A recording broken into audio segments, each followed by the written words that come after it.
พี่น้องเนาะสบายดีเอ้าว่ายเป็นยังคือหัวล้านเลยหัวลูกเป็นรักตัดผมตัวเองไปจักอย่างนี้ไปนอนปวกไปนอนพ่นอยู่ใส่ปวกกัดเฮ้ยตัดเองบ่ตายกักสักหน่อยเป็นทางบ่งอกมาพิงโยมาพิงนะอย่างเมาอย่างนี้พี่น้องเนาะโก้คนบักหล่อหนึ่งบดเลยเนาะสั่งเฮ็ดคือจอยลงแท้กินข้าวอยู่บ่นี่ฮะโอ้ยพี่น้องเนาะกินข้าวกินน้ำเป็นเวลานี่เด้อเนาะทั้งสองคนเลยผู้นี้สิอ้วนกว่าได้บ่นี่เนาะน้องมาเนาะน้องมาสิมีหน้ามีอันนี้กว่าบ่นี่พี่น้องน้องปลาเด้อไม่อยากเป็นอย่างว่านี่คือให้บ่ได้อุ้มไปอันเฮือนเจ้าพุ่นเด้ออันนี้ให้น้องมาพี่น้องเอ้ยของฝากน้องมาได้กินเนาะได้เนาะให้เราฮดก่อนเนาะทุลักทุเลปุ๊บของห้องบ่หรือว่าเตียงก่อนอันเอาไว้ใส่นอกเอาไว้ในห้องบ่ปึ๊บนี่เนาะเห็นบ่ก้นมันนี่เสียบตูดมันโลดนี่ปึ๊บนี่ปั๊บใส่ละบาดนี่ปักเสียบปักไฟอยู่พุ่นบ่เนาะเอาเบิ่งสิบอกสาธิตให้ก็ได้กันสมมุติว่าเจ้าใส่ข้าวเพียงนี้เนาะน้ำก็ให้เพียงนี้เดืองเนาะเฮากดตัวนี้ลงปั๊บนั่งห้องเพลงถ่าบาดจบประมาณเพลงถึง2เพลงแต่ก็มันสิดีดเองมันเนาะปึ๊บขึ้นมาแล้วมันเต้นเฮาเปิดเบิ่งบาดเปิดก็บ่ต้องเอามืออยู่นี่เนาะเอามืออยู่นี่แล้วมันก็สิโอ้ลวกมือเนาะมันสิบ่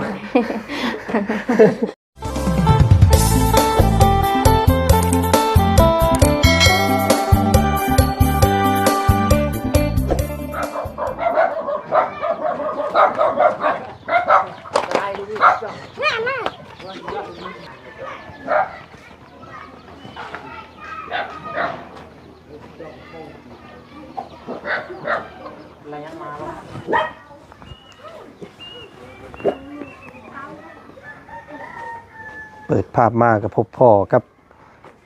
เสียงอาจอพี่น้องเลยเนาะเฮาหยอดเยอะ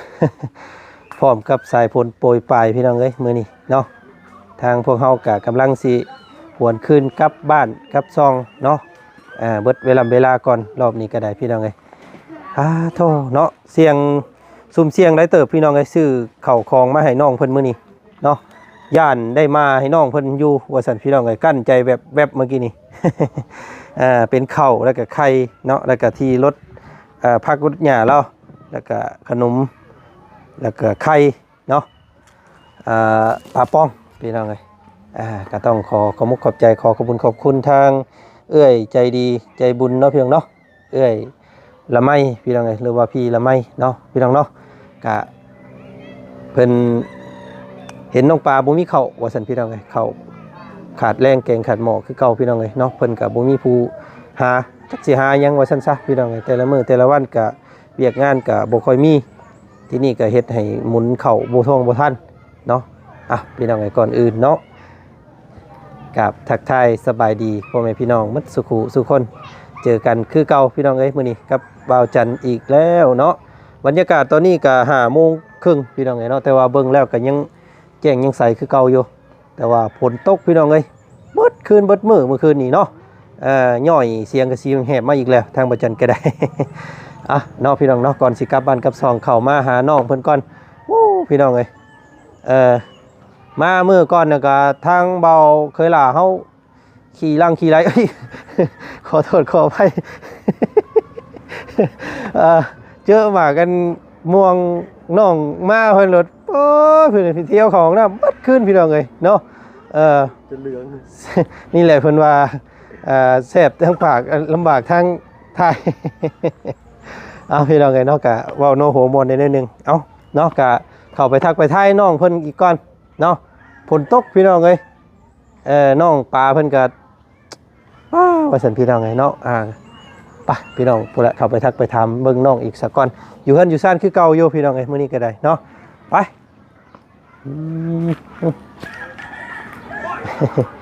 ห้อยพากันนั่งขึ้นนั่งเสาอยู่บันไดแท้พี่น้องเอ้ยมื้อนี้เนาะ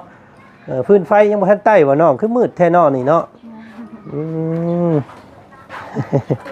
สิย่องๆไว้คือเก่าก่อนพี่น้องเนาะสบายดีเอ้าว่ายเป็นหยังคือหัวล้านนี่ หัวลูกเป็นลักตัดผมตัวเองไปจักนี่เฮ้ยไปนอนปวกไปนอนพ่นอยู่ใส่ปวกกัดนี่เฮ้ย มันตัดเอง บ่ตายกักสักหน่อยเป็นทาง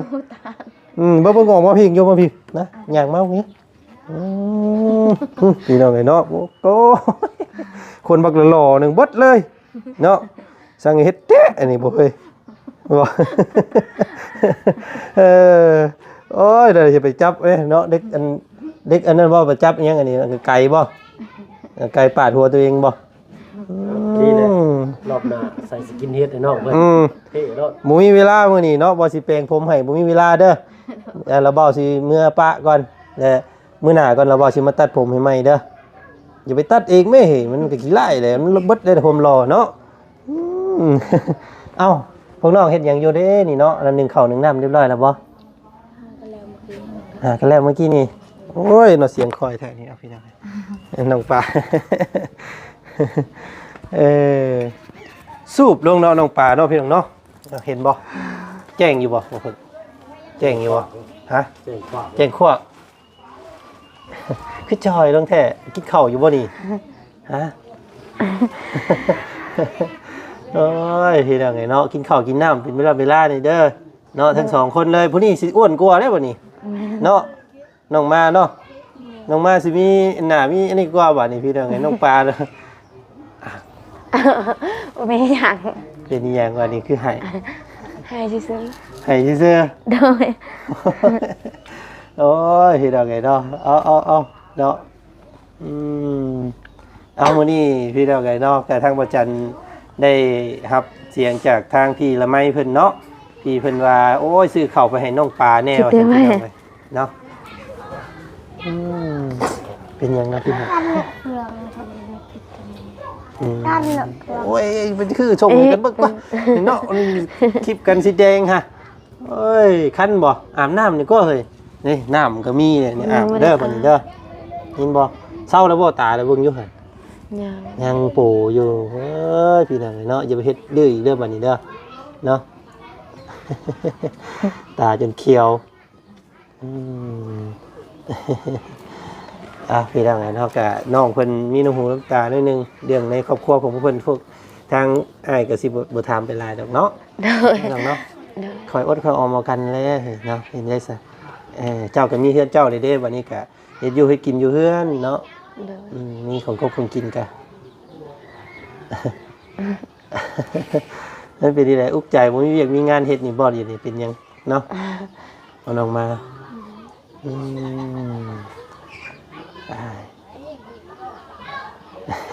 มาวันนั้นคือว่ายิ้มแย้มแจ่มใสอยู่พี่น้องไงเนาะมาวันนี้ว่าให้กันเบิ่งเนาะบ่อยากเบิ่งเด้พี่น้องไงเนาะนึ่งข้าวอยู่พี่บ่เดี๋ยวนี้เฮ็ดกินอยู่พี่บ่มีข้าวอะไรเฮ็ดกินอยู่นี่ข้าวกินเบิดบ่จะเว้ามื้อน่ะโดยบ่มีข้าวกินพี่น้องเนาะเฮ็ดได้สบายนี่ข้าวก็บ่มีเฮ็ดอยู่บ่ให้ปลูกข้าวเฮ็ดอยู่บ่ปีเฮ็ดกับแม่กับแม่เพิ่นเฮ็ดกับแม่นี่แหละเนาะซอยกันทางน้องมากะพี่น้องไงเนาะกับน้องเพิ่นว่ามื้อนั้นก็เป็นว่าแบบบ่ถือกันย้อนรถย้อนล่างนี่แหละเนาะเจ้าก็สิมักเอารถแม่ไปแล้วก็เพิ่นก็อยากใช้เวียกของเพิ่นเนาะดีได้ใส่รถคันเดียวญาติกันแล้วบาดนี้3คน4คนขี่พี่น้องไงถ้าเป็นผู้เป็นรถก็สิห้องตายแล้วเราเมื่อยเนาะจักผู้ใดสิจับคอแล้วแน่แต่ละมื้อวิดหูแล้วอยู่เนาะมันก็ให้แล้วรถเอ้ยเนาะรถคันเดียวมีคนก็ร้องขอชีพเนาะหาเงินซื้อเอาเองเด้อเจ้าก็มีฮะจักล้านอันรถเป็นเงินกี่มาจักล้านหดเศร้าพูไหนไม่ละเลยจ้าเพราะว่าเป็นรถที่ว่าบอนั่นปานใดนี่เนาะเป็นรถที่เป็นรถเทือนเนาะ เห็นว่าเพิ่นขี่กันแถวนี้ส่วนหลายจะบ่มีหนังสือเด้พี่น้องเอ้ยเนาะมันก็สิถูกแน่เนาะประมาณ10กว่าล้านนี่ก็มีเว้ากันตรงๆนี่แหละพี่น้องเอ้ยเนาะก็เพราะเงิน10กว่าล้านพี่น้องเอ้ยเนาะมีแต่ถาขะดองเจ้าผู้และจังสิได้เนาะแม่นบ่ โดยพี่น้องเอ้ยเนาะเอาก็ฝนตกเนาะมื้อนี้ก็น้องๆเนาะพักหญ้าหาหุ้นกับเบิกบานม่วนซื่นแน่พี่น้องเอ้ยเนาะมื้อนี้ก็ได้บ่ได้มีเกียงกบเคียงเขียดให้กินติมื้อนี้เนาะ โอ้ย บ่มีครับ โดย โอ้มีแต่น้ำตาให้กันเบิ่งบาดนี่พี่น้องเอ้ยเฮ็ดจังไดล่ะเนาะเอาเดี๋ยวถ่าอยู่นี่แป๊บนึงเด้อแล้วว่าสิเอาอันข้าวเอาของมาให้เนาะป้าเสิร์ชไปเอาน้ำกันเนาะผู้ไปหิวเอาโยมีหยังแน่ในหลังรถพี่น้องเอ้ยเพราะว่ายังไกลได้บ้านก็พี่น้องเพิ่นสิฮอดเนาะก็จะทำเวลานิดนึงพี่น้องเอ้ยว่าสิมาแต่มื้อวานนี่พุ่นแต่ว่าฝนตกก็เลยบ่กล้าซื้อข้าวไว้เพราะว่าข้าวยันมันยันมาให้น้องเพิ่นนะพี่น้องเอ้ยเนาะ เอ้ายังตาปูทะ จ้อยลงได้เนาะจะว่าบ่ จอยลุงตัวน้ พี่ อย พี่มายืนอยู่พี่ ตัวน้อยบัดตาโปโปบัดเนาะ โดย เออ ถึงไว้นั่นสิ พี่เขาตาบ่ ถึงไหมไปตำไหมบ่ บอกคอยบอกอาย โอ้ คือว่าเจ้าไปตำไหมน่ะจ้ะเอาพี่น้องเอ้ยเนาะก็นี่แหละเป็นข้าวกระสอบใหญ่เนาะเอาน้องอันนี้ไข่เด้อแตะนึง ใจ เอาไว้เฮ็ดกินเนาะอันเจ้าส่วนหลายเจ้าเอาไปเฮ็ดได้กินไข่ ต้ม ต้ม โดย นอกจากต้มแล้วเฮ็ดหยังกินเนี่ย ครัวเอา คั่วนอกจากคั่วแล้วเฮ็ดหยังกินเนี่ย บ่ได้เฮ็ดงาน แกง เนาะน้องมาเฮ็ดเป็นอยู่บ่เฮ็ดเป็นอยู่บ่เฮ็ดเมนูไข่เฮ็ดเป็นบ่ เป็น มีเป็นเมนูหยังแน่เจ้าเฮ็ด เป็นหลายอย่าง อันยกตัวอย่างมาอยู่ ทอดเป็นบ่ เป็น ยันไข่ใหม่อยู่เบิ่งคนทอดนี่ก็เบิ่งคักแล้วนี่เนาะบ่เชื่อดอก ฉันได้ผักกูดมาเลยถูกกระเทียม พริกแดงใส่น้ำมันชั่วแล้วก็มีไข่ใส่หัวน้ำมันแล้วก็คุกกี้ที่ละหนึ่งกับผักกูดล้างสะอาดปุ๊บพึกลง จักช้อนเข้าหูนี่บ่ทะลุหูนั่นได้แหละบ่ได้จื้อได้อันเฮาเว้าไปนะมื้อหน้าเด้อมื้อหน้าเฮ็ดอันให้ระเบาซิมนี่เด้อ โดย มารอบหน้าก่อนพี่น้องไงเนาะแต่ว่าคือสิเบิดเดี๋ยวเพิ่มมา เดี๋ยวสิซื้อไข่มาให้แพงใหม่มาให้ลองให้น้องมาเฮ็ดให้กินน้ำเบิ่งเด้อมื้อหน้าเด้อเนาะพี่น้องเอ้ยเอ้าใส่น้องไว้เอาไว้มาพี่ไว้ตรงไหนล่ะ เอาไว้เอาไว้ ไว้ ไว้ บ่จะได้โอ้โอ้ยขนมนี่ว่าจังได๋ขนมนี่น้องมาพี่ยืนพี่มันเจ๋งๆฮะ ไก่ ไก่โย ไก่ ไก่ยุ ไก่ แก้ว โดย แก้วเยอะแก้วโยนี่เนาะแก้วโย ขับใจ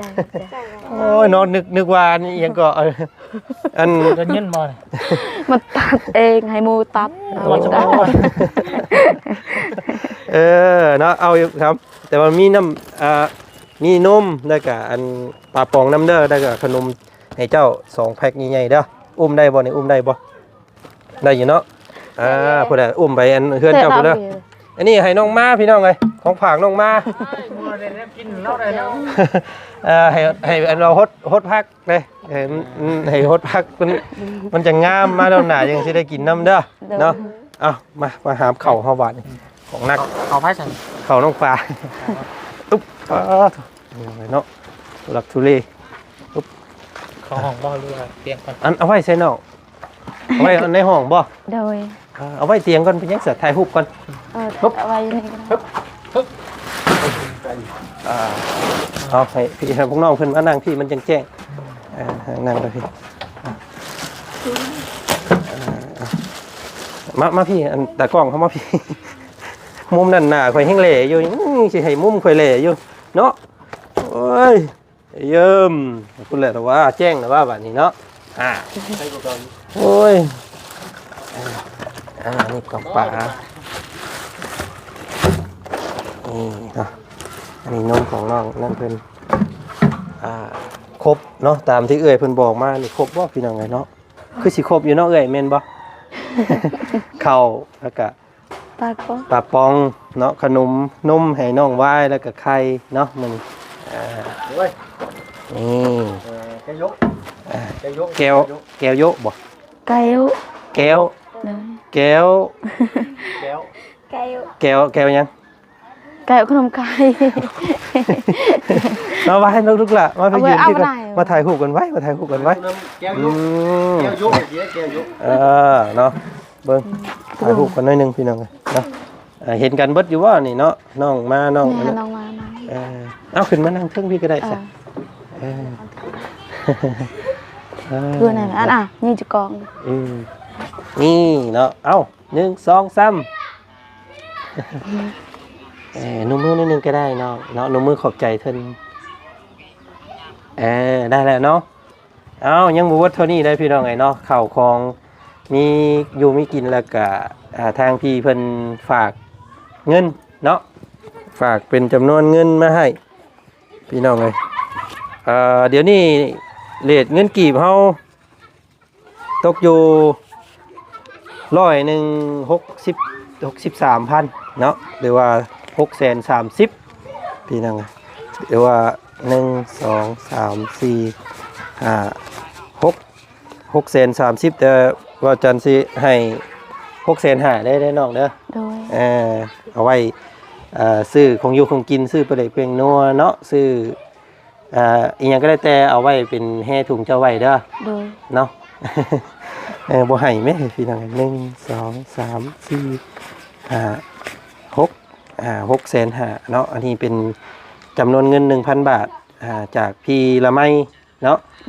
ข้าวของทั้งเบิดนี่ก็แม่นของพี่เพิ่นทั้งเบิดเลยเด้อ โดย เนาะให้เจ้าไว้กินไว้นึ่งพี่น้องเห็นได้ยินว่าเอ้ยเพิ่นว่าน้องปลาเข้ากินเบิดว่าซั่นเนาะ โดย บ่ได้กินข้าวแต่เช้าพูว่าเนาะพอจังจอยแล้วพี่น้อง โดย เนาะ กินข้าวกินน้ำแน่เด้อเนาะเอาหับเอาเงินของเอ้ยเพิ่นก่อนจ้ะเนาะเก็บไว้เด้อ โดย เนาะไว้ซื้อสิ่งของที่มันเป็นประโยชน์เด้อน้องเด้อ โดย เนาะเงินจำนวนนี้มันก็อาจเฮาซื้อกินนี่ก็บ่เกินมื้อ2มื้อก็เบิดเนาะ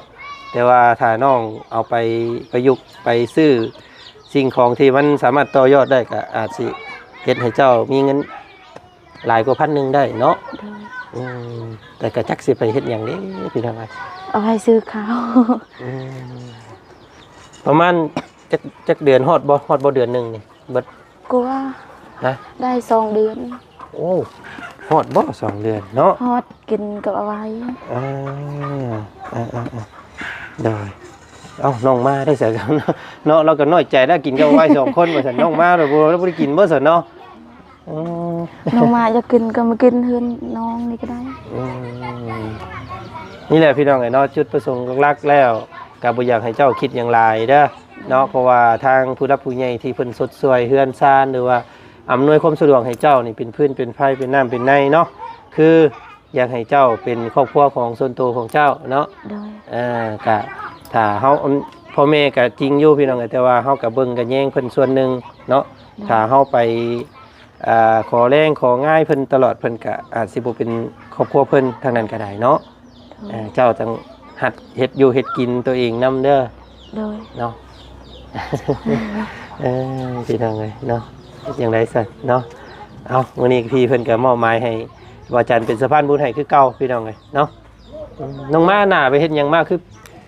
มีหยังคูดบ่เป็นซิวบ่ พอถึกเด็กน้อยก็ ถึก ถึกอันเด็กน้อยเราอุ้มเด็กน้อย เด็กน้อยคูดอ๋อลูกได้ซะลูกอยู่บ้านเพิ่นเป็นนี่ได้แล้วเนาะเมื่อเยี่ยมเมื่อยามอยู่บ่หรือว่าติดตามเราอยู่บ่หรือว่าเนี่ยใด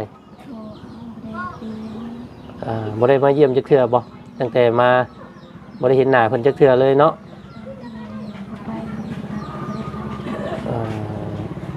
คือว่าแล้วเนาะไปเรื่อยหลายมันก็เฮ็ดให้น้องเพิ่นอาจจะยังบ่ลงบ่ลืมเนาะโดนๆเทื่อก็ได้เนาะน้องเนาะเป็นโอกาสได้กันเนาะโอกาสเวลาเฮาไปเฮากายไปทางนั้นทางนี้เฮาเวลาเห็นเพิ่นอยู่ถนนหนทางเฮาก็หยิบยื่นให้เพิ่นพอยื่นได้เนาะลูกเฮาเด้พี่น้องเอ้ย น้องปลากะคือกันบ่น้องหงฟ้าเฮาบ่ได้เห็นจักเทื่อบ่ โดยแต่ปะกันไม่ได้เฮ็ดจักเทื่อ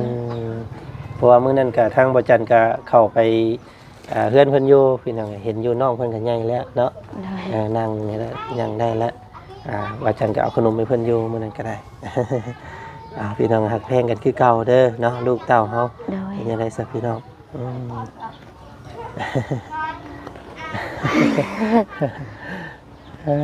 เนาะมามื้อนี้เพิ่นให้พี่น้องเอ้ยมื้อนั้นมันหัวเนาะ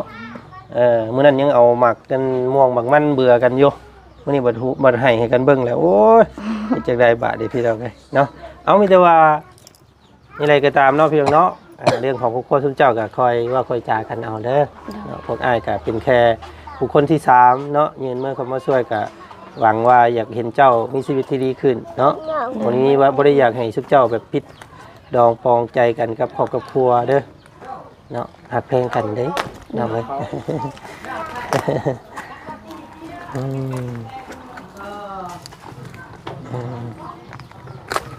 น้ำนี่ก็ใส่อยู่บ่คือบ่เห็นชงซิมินั่นแท้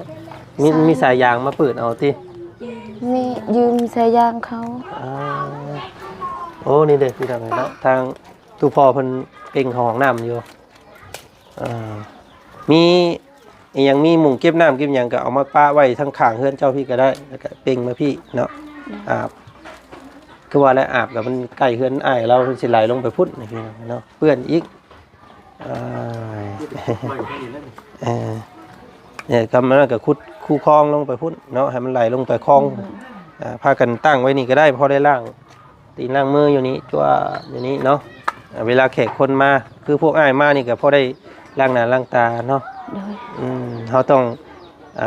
ประยุกต์เอาน้ำได้หน่อยเนาะสิให้มันอยู่จุดเก่าซื่อบ่ได้เด้เนาะ เอาเนาะทั้งมุกตั้งใจบัดนี้พี่น้องไอ้ทั้งพวกอ้ายก็สิพาวกับแน่เนาะก็อยากให้ทางน้องมาน้องปลาน้องเอาไว้เนาะขอมุกขอบใจทางพี่ละไม้เพิ่นนี่เด้อเนาะเพิ่นเย็นมือเขามาช่วยเจ้าอีกรอบนึงพี่น้อง ขอมาขอบใจพี่ละไม้เพิ่นเด้อที่ซื้อข้าวให้น้องแล้วก็ซื้อปึงปลาซื้อไข่ให้น้องขอให้พี่ละไม้ความเจ็บบ่ให้ได้ความไข้บ่ให้มีเด้อสิ่งใดขอให้ได้สิ่งนั้นให้พี่ละไม้สุขทั้งกายสบายทั้งใจเด้อพัฒนาสิ่งใดก็ขอให้ได้สิ่งนั้นขอให้พี่ละไม้หายไวๆเด้อความเจ็บนั้นความไข้ให้ไปทางความเจ็บบ่ให้ได้ความไข้ไปทางอื่นเด้อสาธุเนาะเอาทางพี่เพิ่นก็ถือว่าเข้าห้องแพทย์ห้องหมออยู่ได้พี่น้องเอ้ยเนาะแต่ว่าพี่เพิ่นก็ยังอยากมาซอยน้องเพิ่นว่าซั่นเห็นแล้วก็อดบ่ได้แล้วว่าพี่น้องเอ้ยเนาะมีผู้ใดอยากว่าหยังอีกบ่เนาะน้องมาขอมุกขอบใจเสียงดังๆหน่อยดูพี่น้องขอบใจพี่ละไม้หลายๆเด้อที่ซื้อข้าวให้ป้าได้ปลากระป๋องขนมไข่ขอให้พี่ละไม้ดีไม่แห้งสุขภาพแข็งแรงความเจ็บจะได้ความไข้นี้รับไปได้เงินตื่นให้ได้อยู่สิ่งนั้นเด้อสาธุเนาะใจอายทั้ง3เนี่ยเด้อไปใส่มาใส่ก็มีแต่รอดปลอดภัยทางครอบครัวอายทั้ง3ความเจ็บบ่ให้ได้ความไข้บ่ให้มีเด้อเอ้าสุดท้ายลูกละเนาะนกไว้นกไว้ขอบใจอันแม่ป้านี่ดูขอบใจเด้อป้าที่ชื่อเขาให้อายเอาไว้เศร้าไว้เด้อตายเด้อยินบ่พี่น้องเนาะตาจุดเขียวพี่น้องเอามาลมหนาพอเด้อสิตัดผมให้เด้อไผตัดให้ใช่นี่พ่อตู้พ่อบ่ตัดให้รอบนี้โอ้ยหัวล้านเปิกถึกอยู่พี่น้องเนาะเฮ็ดได้สามารถในอันนี้อ้ายสิเอาเข้าไปให้ปะเนาะยันว่าซุมเจ้าเบรกบ่ได้เนาะอันนี้อย่าลืมเอาไว้อันมุงสวนเจ้าผู้เด้อนี่เด้อเอาไว้ฮดพักเด้อไปฮดเห็ดงามๆมาดูหน้าสิได้ขอเอามากินน้ำเด้อเอาไว้มาเอาลังมาเอาไว้มามาบ่าวมาเฮ้ยเอาไว้ในพี่บ่โดยโอ้สะอาดสร้างเอาตั้งไว้นี่เนาะโดยตั้งไว้นั่นก็ได้โอ้มือตื้อๆเลยพี่น้องปึ๊บทานนี่จะหาสอบอยู่นี่แหละพี่น้องไงสอบหาทานเลขกันครับอันว่าเตาแก๊สเพิ่นเนาะเพิ่นใช้บ่เป็นว่าซั่นพี่น้องไงเนาะสอบหาทานให้ทานหาสอบฮะแบบใดก็เฮ็ดกินก็ตั้งแต่ชื่อมาให้ยังบ่ทันได้เฮ็ดจักเทื่ออยู่ ยังใช่เป็นบ่เลยนะ ก็บาดนี้พี่น้องจักตะเบิ่นไม้เป็ดกรูกูก็เลยเปิดเจอเอ้ยตั้งแต่ซื้อมายังขิวอู้คือเก่าโอ้ยนี่พี่น้องยังบ่ทันได้เกะอยู่เฮ็ดที่ใดเนาะสบายนี่เบิ่งเนาะพี่น้องเนาะเบิ่งสอนดักการใส่ให้กันอีกก่อนปึ๊บนี่เนาะเห็นบ่ก้นมันนี่เสียบตูดมันโลดนี่ปึ๊บนี่ปั๊บใส่ละบาดนี่ปักเสียบปักไฟอยู่พุ่นบ่ โดย เดี๋ยวเรื่องน้องนะนี่เฮ็ดดินบ่ได้เด้อตัวนี้เนาะมันเป็นดีเด้อหั่นพี่น้อง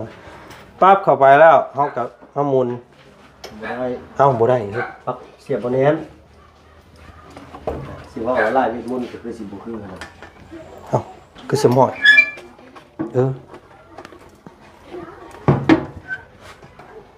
นี่ ได้แล้ว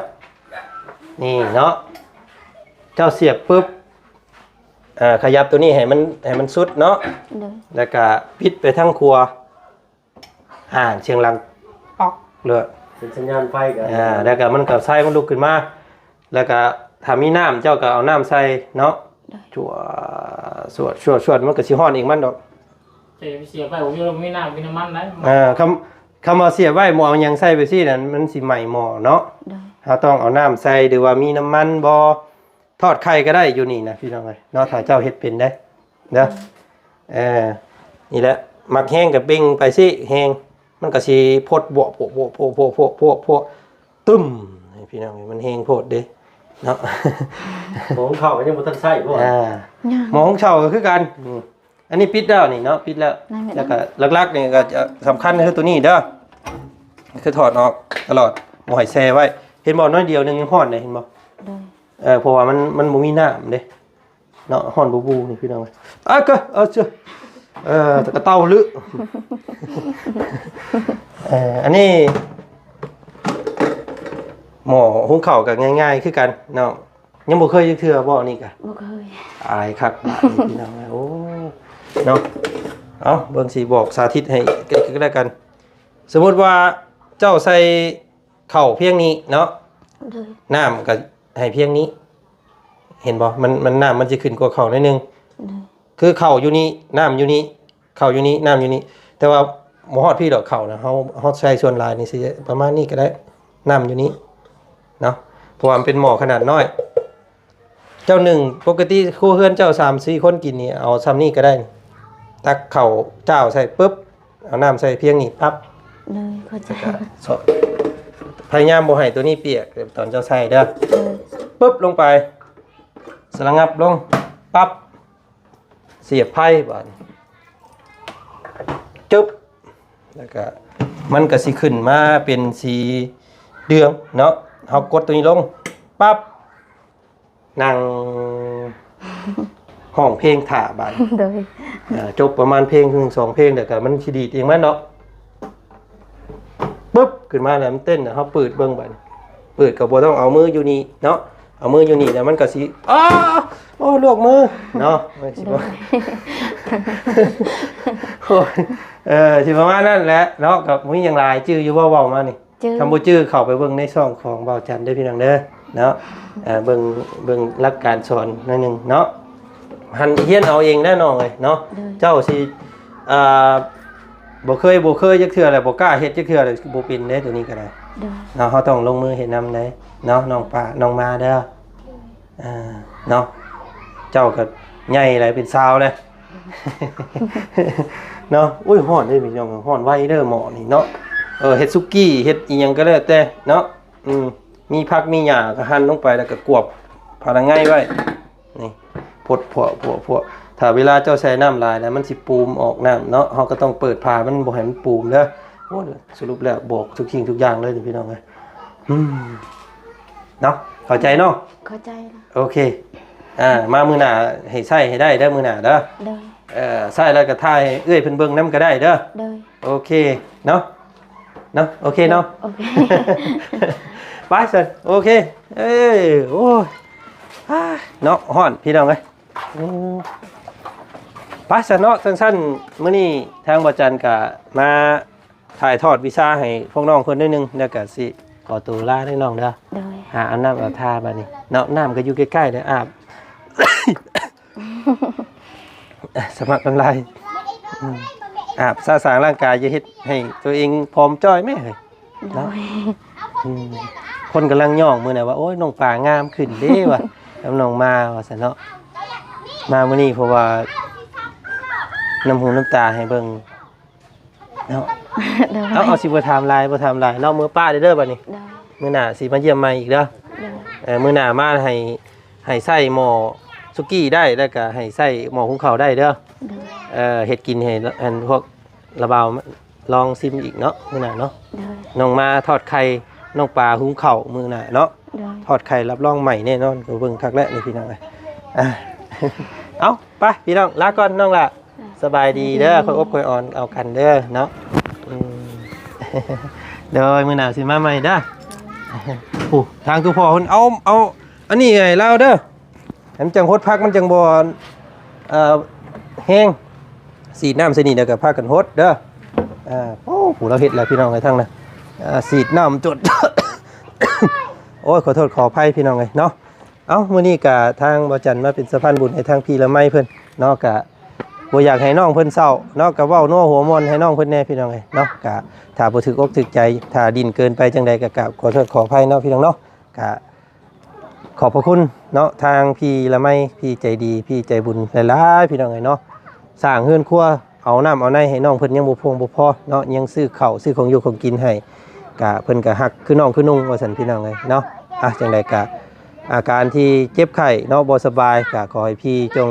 หายวันหายคืนเด้อเนาะอยู่ดีมีแฮง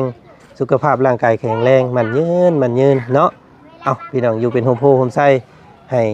คนยากให้อีกต่อไปนานๆเนาะเพียงเนาะเอาวันนี้วัชคูสุคนลาก่อนพี่น้องเอ้ยพอกันใหม่คลิปหน้าคลิปนี้สบายดีเนาะ